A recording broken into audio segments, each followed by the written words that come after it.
Long Distance Call, episode 14. We're on season 3.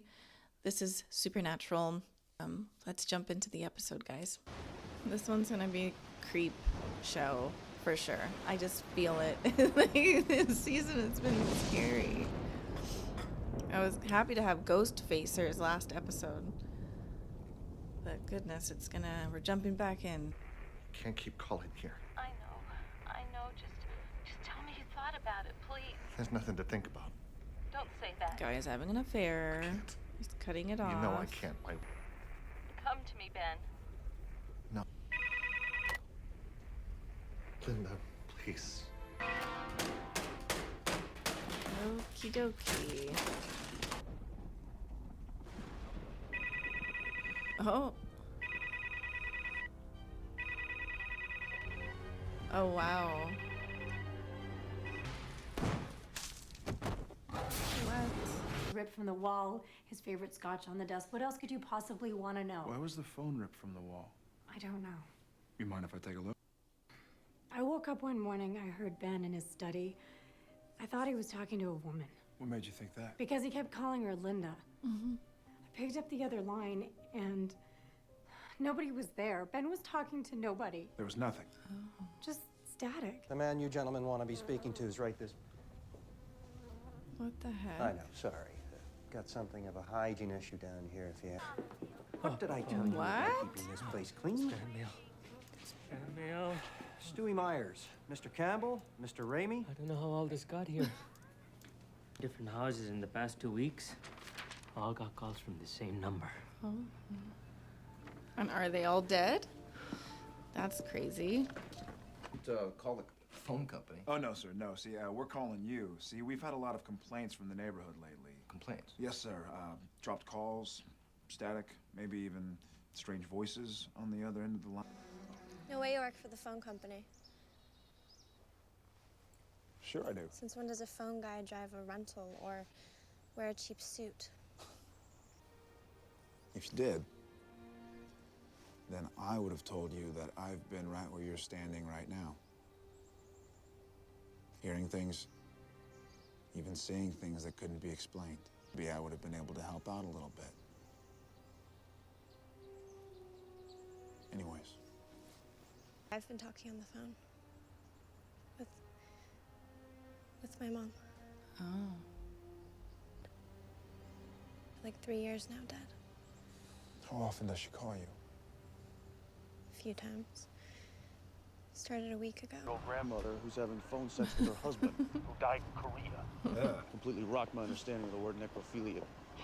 So what the hell's going on here, Dean? Beats me, but we better find out soon. This place is turning into Spook Central. Oh no. His dad. Yeah, what?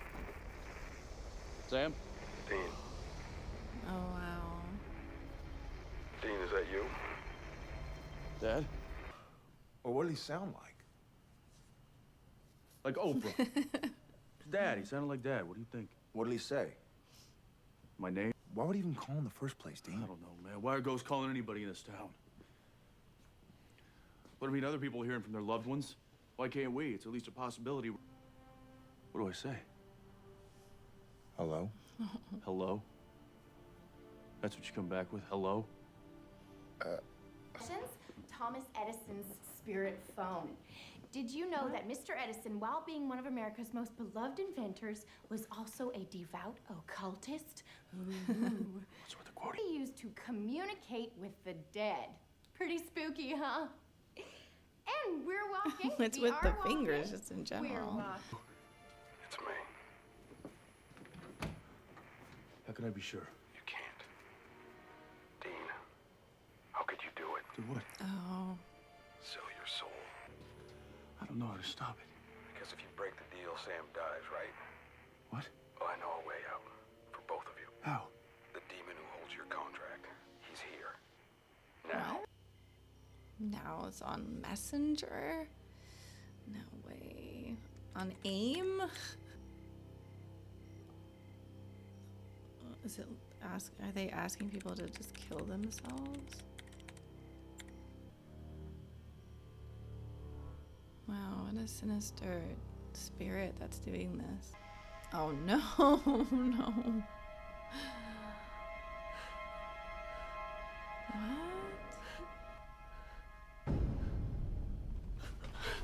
What? Just leave the room. If you can, if the door's open. I mean, a real mom wouldn't want their child to kill themselves to come to them. Girl Laney, Mom's ghost spooked her out pretty bad last night. That sucks. Yeah, it does. What are you doing? I think Dad's right. I think the demon is here. Okay, look, I hope it does too, but we just gotta be sure. Why aren't we sure? Because I don't know what's going on around here, Dean. A couple of civvies are freaked out by some ghosts. Newsflash, Sam. People are supposed to be freaked out. Did I tell you where to find the demon? I'm waiting on the call. Yeah, it becomes like an obsession with these calls. I told Laney. You're unbelievable, you know that?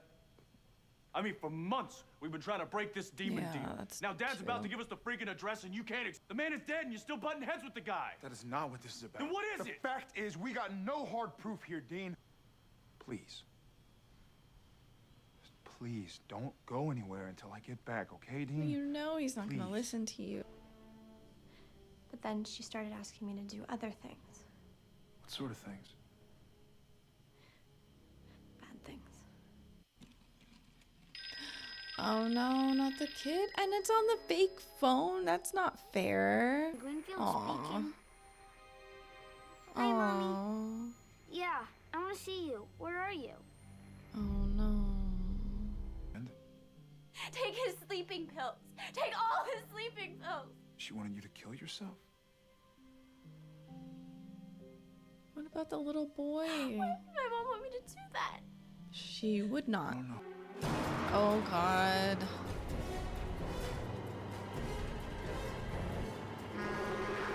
Oh my God. Dean, it's not Dad. What is it? A crocata. Is that a sandwich? Subcontinent scavenger, mimics loved ones, whispers, "Come to me," and lures you into the dark and swallows your soul. I know you... Hey, don't these things live in filth? Yeah. Sam, the flies at the phone company. Oh. But why is Dean not with him?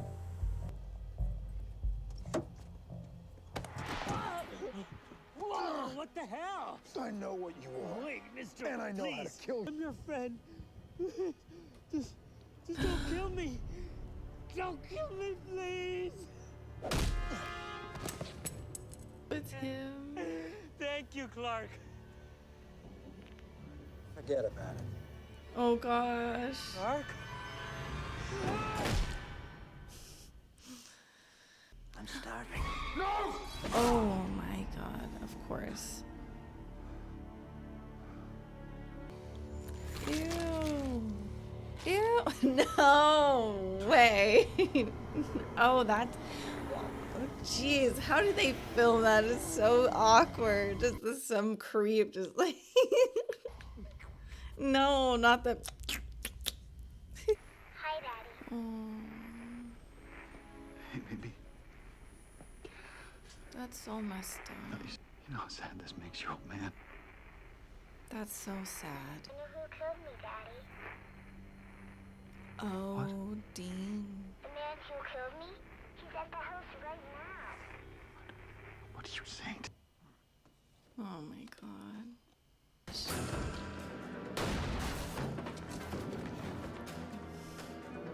And they're not gonna... How can they figure this out? But they had community. They all looked out after each other. I'd be lucky to eat maybe 1-2 souls a year. But now, when I'm hungry, I simply make a phone call. Wow. Why?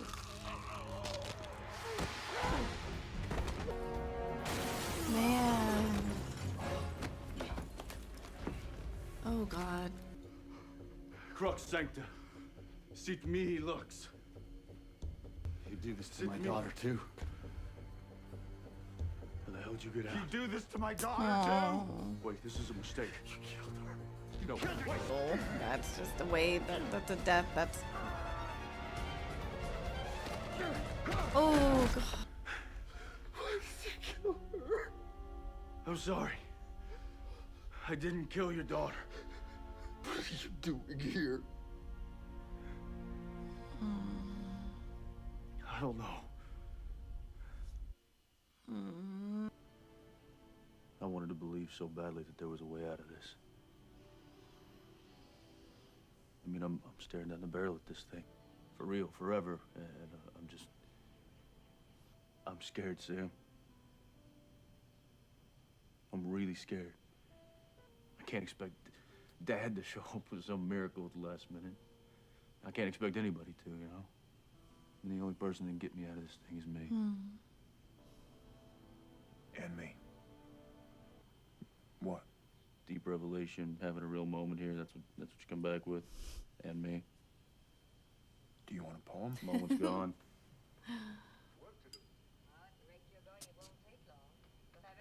Is this episode gonna end like this? Oh man. Jeez, what the hell? That was a little bit of a rough episode, but more of just sad. Sad for Dean. Sad for Sam. Sad for Lena or whatever that girl's name was. Sad for the dad that lost his daughter. This was really sad. I feel like this was the first time where I really saw this series as more of like a collective of many people going through different hardships all the time. And even though our main characters are like he said, like Dean said, he's looking down the barrel of hell. Like, he's going to hell. This is what he has to look forward to. But then we go to that police officer and he's in hell himself. You lost your 9-year-old daughter to murder, potentially, because, I mean, that's what it seems like, that she was killed and they never found the guy. They don't know, or the girl, they don't know who did it. And he's a police officer, so he's supposed to be protecting everyone all the time. How could he not protect his own daughter? And there's just such a darkness to that. Then to get a call from your deceased child and hear their voice so that guy is in hell, literally just living day to day in hell, because it's, what else is that? I don't know. And then just seeing everyone in this episode just going through different losses and that grief that you hold on to with those losses, they never go away. And it's just how sinister that these evil spirits can be. The Crocata was just using people to feast on them.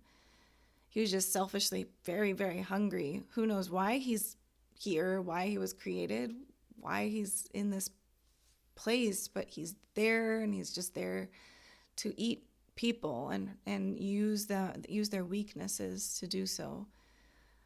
That's tough. This was a bit of a tough one. But I think it's really interesting with this series because, of course, I'm worried about Dean. I'm worried about Sam. Like, is this the end for Dean?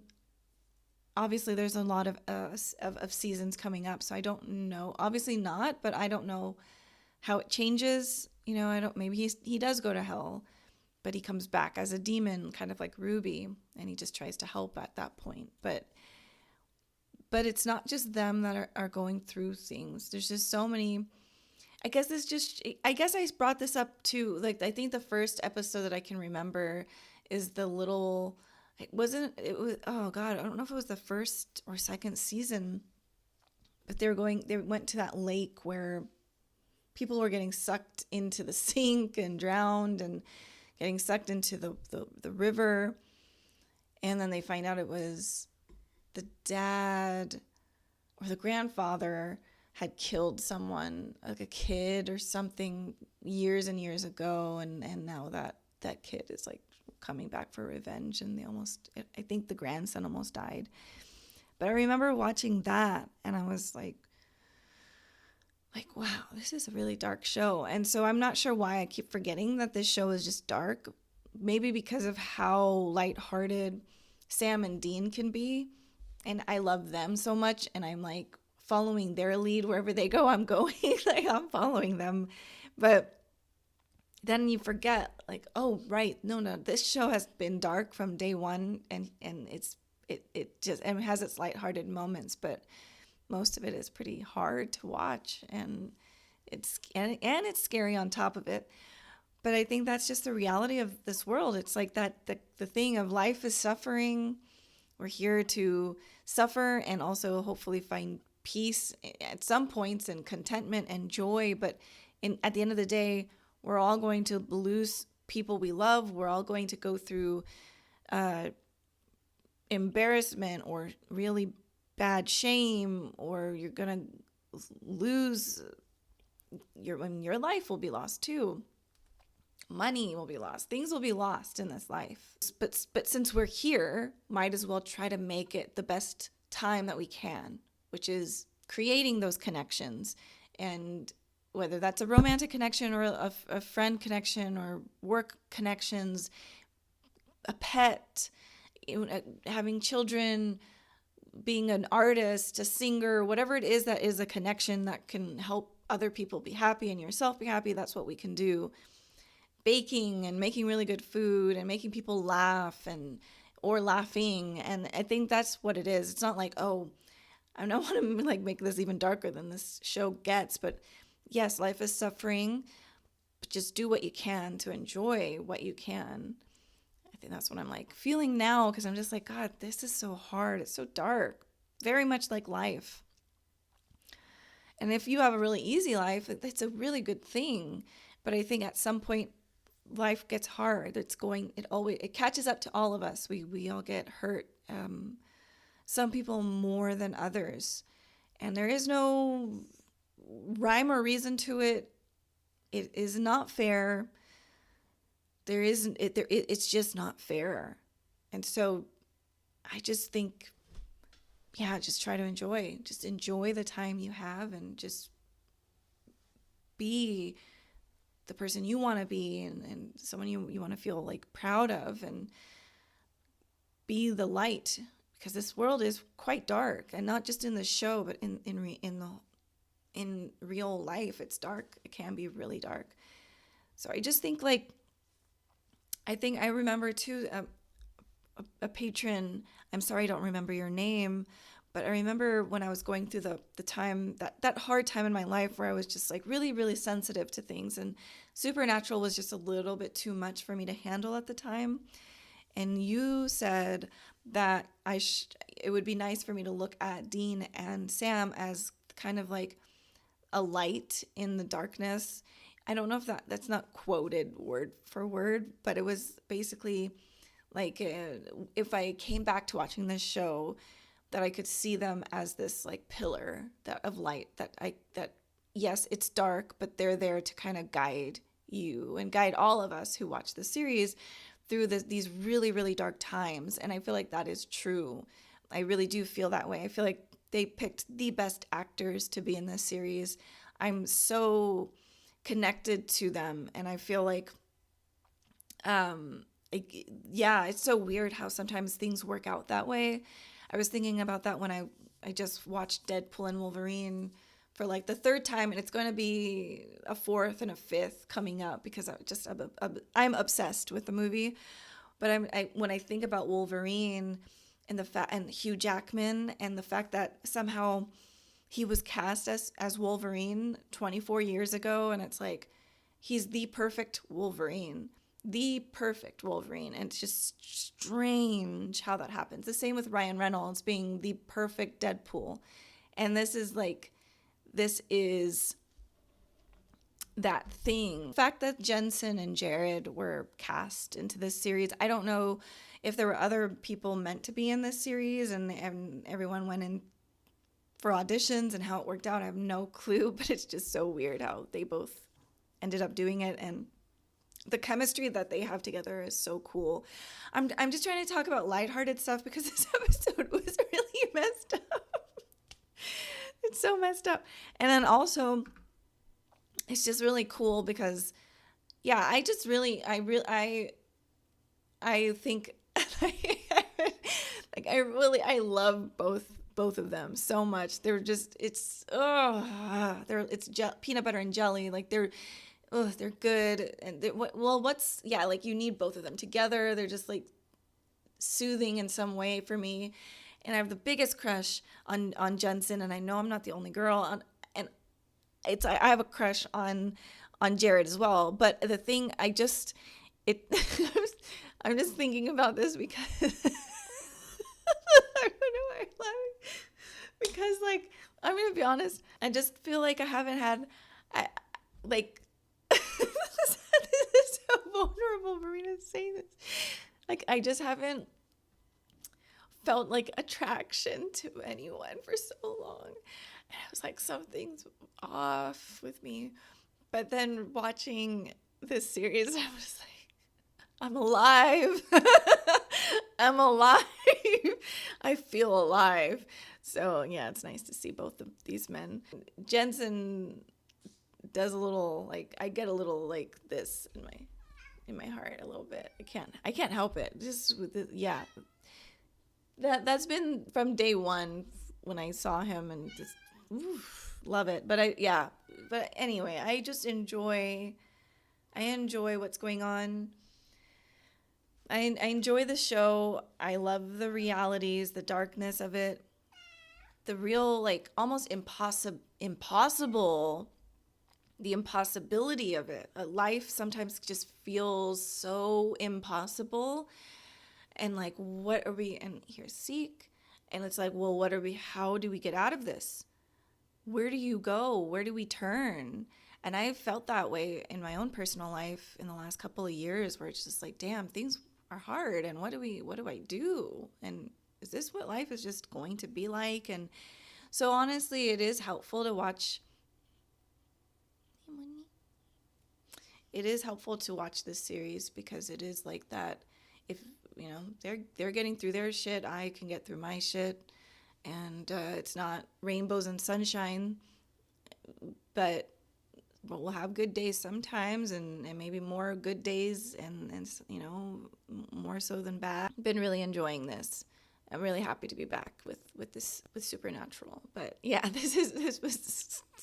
I needed to end it on some sort of a positive note. If that means thirsting over the boys, then here we go. Very happy. And I would not mind being in between that peanut butter and jelly sandwich. So I'll end it there. Thank you guys for watching with me. Bye, everybody.